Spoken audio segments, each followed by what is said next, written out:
we have the right to inhabit our land, to use our land. Our culture is about sustaining that relationship with the plants, the animals, in a forest. I did start drawing a lot in the residential school, really not knowing my culture and traditions. And I'm very proud to be here today. My name is Halos, and this is my squia. Hello again and welcome to Voices of Shishalh. Now this is the only show in Canadian television that features an executive chief in the role as host of a political affairs commentary program on television on Coast TV. So we're making history. And before we get into the meat of the show, Chief, would you give me a language lesson? I understand there's going to be a language program. Let's start with me and how to pronounce the Shishalh. Shishalh. Shishalh. You have to drag your tongue. We've had an exciting week, Chief. We had the business forum. You want to tell us a bit about how you think that went? Well, I think first of all, we have to welcome everyone back to the house. This is the house of the Shishalh people, the Longhouse. And I want to say welcome to the community. And yes, we survived the first show, but once again, Shishalh people are moving ahead. We just had a business forum where we invited many of the proponents that are working in our territory. We had an open door to the people that want to do business with us. We have an open invitation to all the people that want to come and work with Shishalh. And it was quite successful. The staff did an astounding job of preparing for that. And it all worked really well. The reaction that we had, not only from the business people in the community, but from outside of the community, went really well. They know very well that Shishalh is very open to new business and very open to partnerships. We are sharing what we have. We are going to share in the business. We're going to share in how we prosper. And Shishalh is going to become very prosperous in the next 2 years. You know, the planning that has evolved over the last 10 years has come to fruition. The proponents that we've collaborated with is coming to fruition. The partnerships that we've developed are coming into fruition. And we've got to stand together and see how we're going to develop with the notion that we're going to do it in a sustainable manner. 20, 30 years ago, you wouldn't hear leadership in government acknowledging the territories. You wouldn't hear them using our language or recognizing the people. But today, we're hearing that by many of the leaders in this room and elsewhere, recognizing the traditional Coast Salish territories, recognizing each other and the importance of working together. So the real emphasis that we're placing amongst the community is that rather than the resources leaving our territory, rather than the monetary situation leaving the country, those things are going to stay in the community. We are going to help build this community. We're going to help rebuild the resources. And we're looking at longevity, long-term, and sustainability. And that's what our people want, and that's what the community wants, and that's what we're going to bring them. The Chilcotin represents an opportunity for local business to look at ways of not only just abiding by the regulatory process and compliance around government, but how do they look to First Nations on building processes around sustainability, environmental protection, cultural and spiritual values that First Nations hold dearly to our territories. Shishalh Nation has been part of the regional district for 30 years, and therefore there's been a strong relationship, and it's got even bigger just even before the final Chilcotin decision. But what I have noticed since the Chilcotin decision, that other areas that weren't paying enough attention are now all paying attention and are wanting to know how they can be partners. The role of local government and the role that we really need to focus on here on the coast is about how do we create more jobs, how do we make our communities prosper. And that's the part that I'm particularly interested in. What can we do together that will create some more jobs and create some excitement and some reasons for people to come and live here? And this is Small Business Week in Canada, and you were the first event in the country. You preceded it by one day, which was last Saturday, very successful. Another interesting and it's an event that people are watching is you're going to erect another longhouse. And I'd like to know a little bit more about that and give us some background of why that's so important to the nation. Well, it's important not only for the nation, but the entire community that they're well aware of who the Shishalh people are and well aware that our people inhabited this country for thousands of years. And that's a signal to them that we are present, we are going to be in our community, in our territory. Our presence is going to be felt and known throughout the community.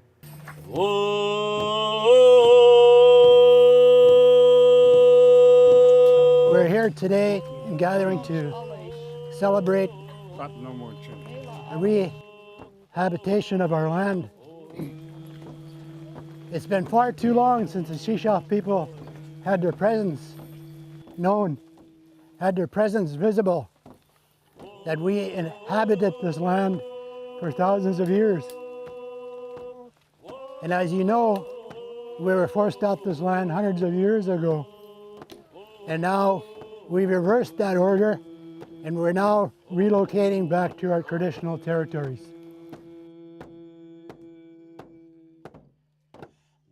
First of all, very honored to be on the traditional territory of the Shishalh, and ever since the Silcoteen court case now, I like to say on the Aboriginal title lands of the Shishalh.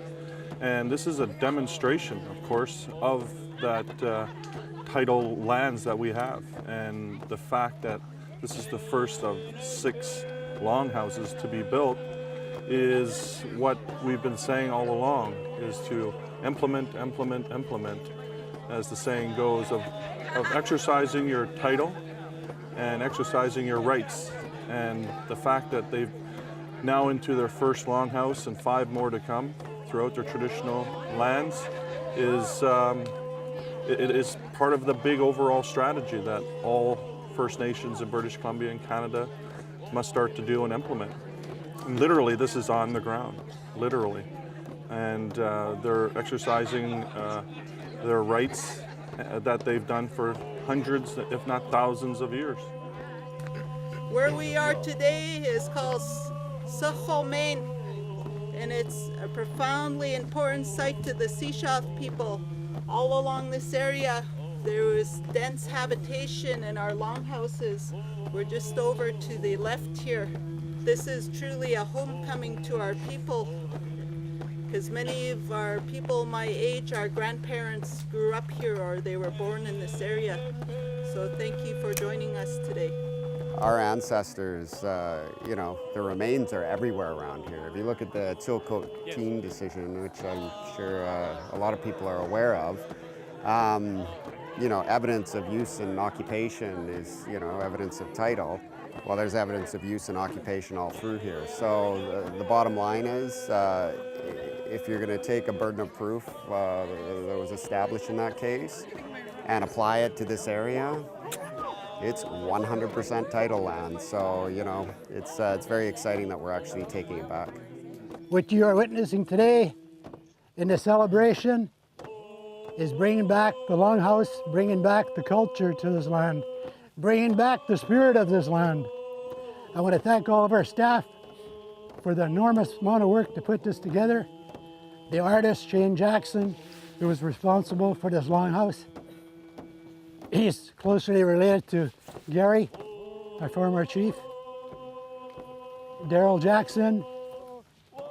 There's many faces here that I can relate to from the ancestors who once inhabited this land. And to those people, I want to say thank you for allowing us to come to this land. Ooh.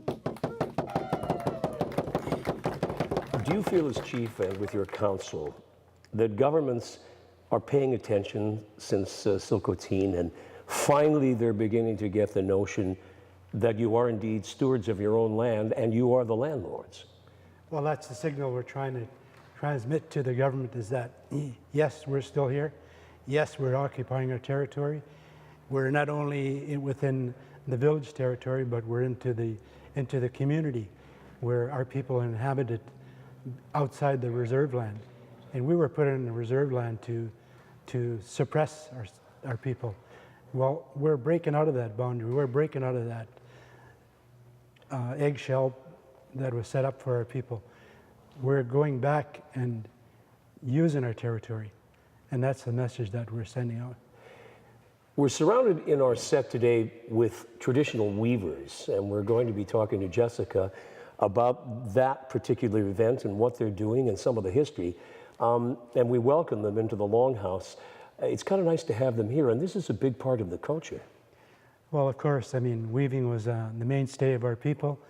They made their own clothes. They used that for trading. The arts and crafts that are still being made today are out there in the open market. Our artists are becoming well known out in the open market. And we're happy that we've developed a whole new cultural department to be diplomats, to expose it to the community that yes, our people's arts and crafts and our culture is alive. Here's what Jessica had to say. I started weaving years ago. I started with cedar bark. I'd seen it and I needed to know more about it, and I went to my dad and he showed me how to harvest cedar bark. And from there I started going to museums and to galleries and reading everything that I could. I probably own every book on weaving. I just needed to know how it was done, and as the more and more patterns I found, the more I became lost in it. And it amazes me still to this day. It makes me peaceful inside, and when I'm sitting down and weaving, whether it be wool or cedar, I can feel my ancestors around me, and I know that I'm carrying on what they did, and it makes me feel, I don't know, just full. That's the word I use, because I have no other word to describe it. It just makes me full. In the beginning, I just taught myself, and now we teach other people, and it's the best feeling. In our cultural classes, when we're doing a revival of the things that we used to do, whether it be cedar or wool weaving or feather spinners or Labrador tea harvesting, everyone's welcome in the nation to come and join us. We just keep going on weekly with something different, and sometimes we have full classes, sometimes not so full, depending on what it is, but we always have a really good time, be it 2 of us or 10 of us. So this week, we're at the Longhouse. We're weaving Salish wool aprons for the dance group, for everybody's own personal regalia, using our traditional floor loom with the 3rd bar, so that you can move your project, so you don't have to get up and down. You can actually just move your bar to the height that you're weaving, so that you don't get sore arms or sore from standing. I try to go every weekend, every week with Jessica and doing different workshops with her. It's quite an experience. I love doing my cultural work. I really want to learn everything that Jessica has to give me. I can't explain the feeling that you get when you're with a group of ladies and you're weaving or you're gathering tea or medicines. It just, it fills you up inside with a really healthy belief in what you're doing and in yourself and in your culture. What we're trying to do is reestablish the culture that was practiced for thousands of years. And our people are starting to pick up the arts and crafts and the knowledge that was passed down by our people for many, many thousands of years, of how they made their clothing, how they made their regalia, and how they celebrated that. And you'll see parts of that today, the singing, the dancing, the drumming. It's all part of reestablishing our way of life, and that's the way our people survived. The clothing they had to make themselves, the songs that they developed, the way they celebrated that. Coming up in the next segment, Chief, a man who is most deserving of the accolades he received last Wednesday, and that's former Chief and now Councillor Gary Feschuk. Gary's going to be your next guest, and you must have felt terribly proud of the award he received. It was just and it was due. Yeah, for many of us older chiefs, we started this battle when we were young men, and Gary is one of them. Gary has been consistent in striving for the better lifestyle, a better government, a better way of life for our people. And Gary's been very consistent in fighting for those rights, reestablishing the way our people lived, reestablishing an economy. And that's the most important thing for our territory. And in that area, Gary's been awarded. And we were very proud and very happy for Gary. Gary's next after the break on Voices of Shishalh. Is that getting better? Getting better, Mike. We'll be back after the break.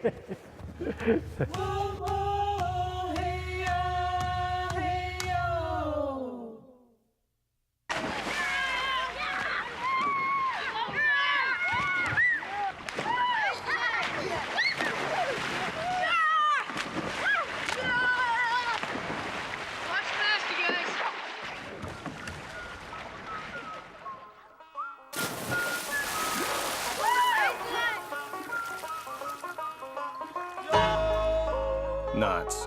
Just one of the useful skills you'll learn at Scouts, eventually.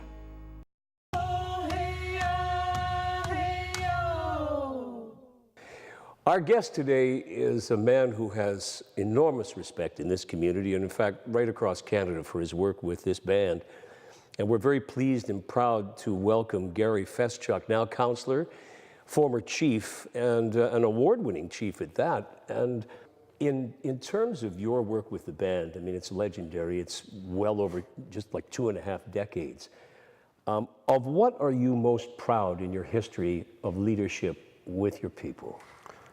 I believe that I'm honored and privileged to have the confidence of our community to continue to work whether in the past was the chief's role and now as an elected council member, is to keep moving our community forward. And I really think the thing I'm most proud of is that following in the footsteps of our previous leaders, because I really believe that every council that comes before our nation, then the next council comes in, they have it just a little easier in order to keep moving our community forward. And that's why I'm so proud of, and also being able to start developing our lands and coming into our office as the leader of our community, and already having that self-government agreement negotiated and having all those decisions lie within the community and with our council and with our organization made it a lot easier developing our lands and to create revenue so that we can provide services to our community. Could you characterize how you feel in the time and the tenure you've been a leader with the Silcotin decision? How do you feel that the positioning of the government has changed?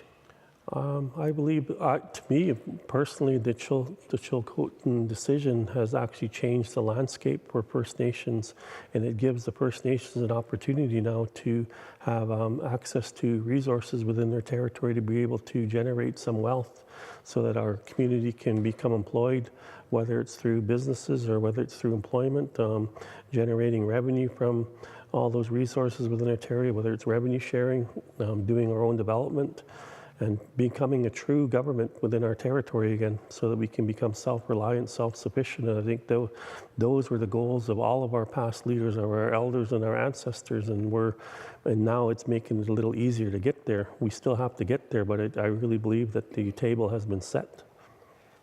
Chief, people, when they see these strategies and longhouses going up, they get a bit nervous. But you said many times, and I'd like you to explain your point of view, this is good for the whole economy and for everybody. High tide rises all ships. And you're now the current chief, and Gary, will get your opinion secondarily, but from your point of view, this is good for everyone. Well, if you consider that our people have been sitting by the wayside for way and far too long, watching the resources leave our territory without any compensation.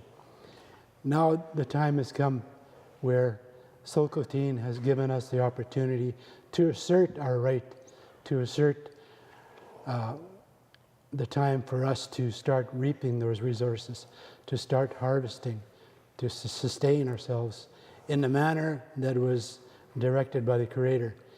Now is the time. We have to step up to assert those titles, to take advantage of this time and move forward.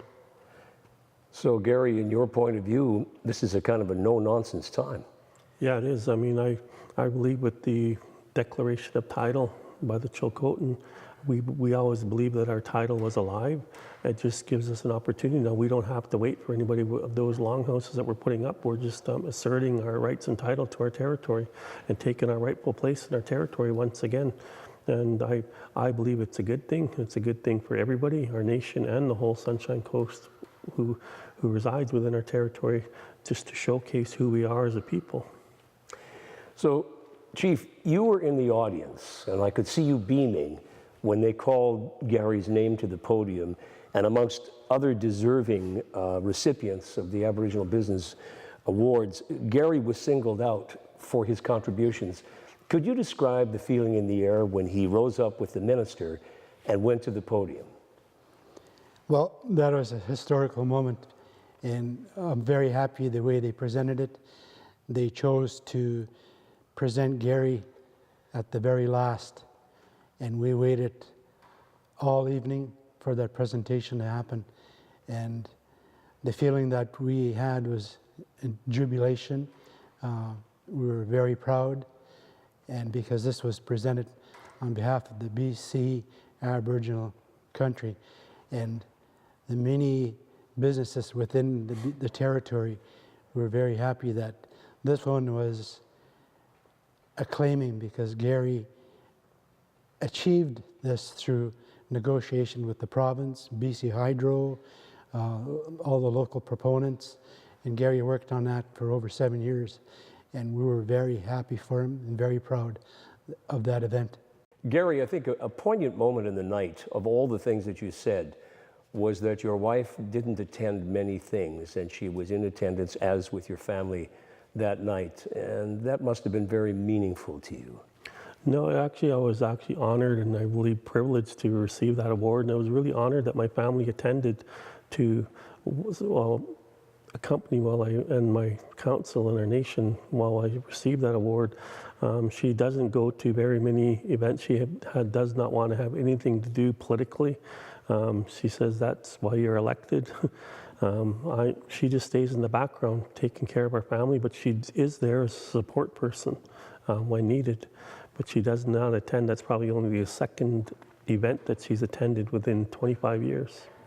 Shows you the importance of the moment. This is the clip that they played, shot by Fred Causey, and they played it. Every one of the recipients had a 3-minute video. Gary's was well worth watching, and we share it with you now.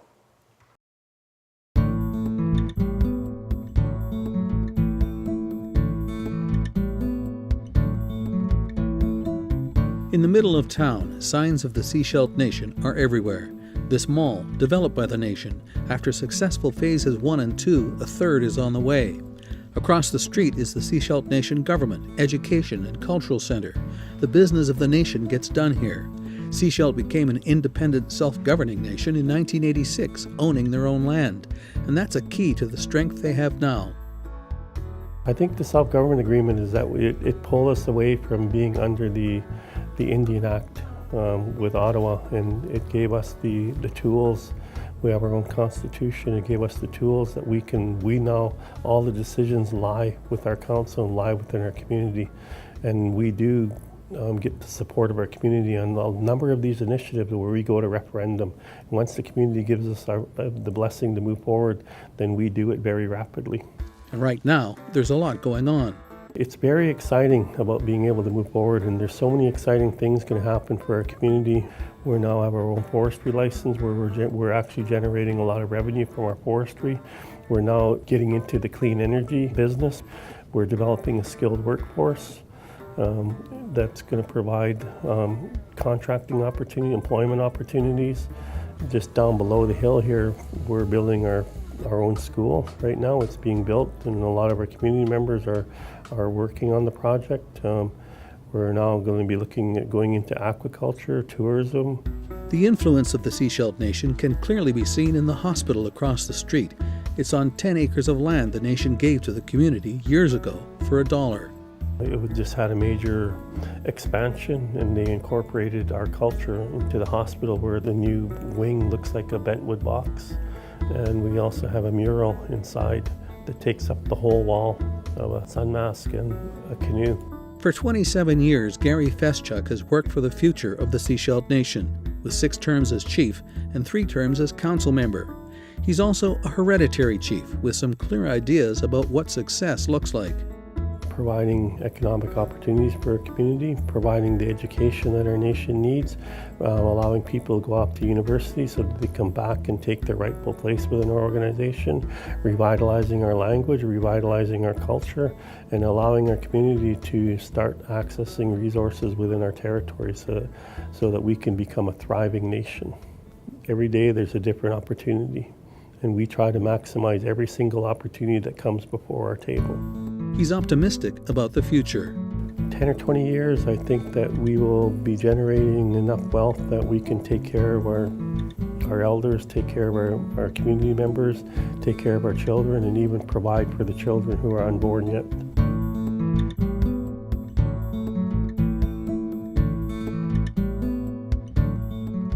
Gary, what's next for you? You've accomplished so much.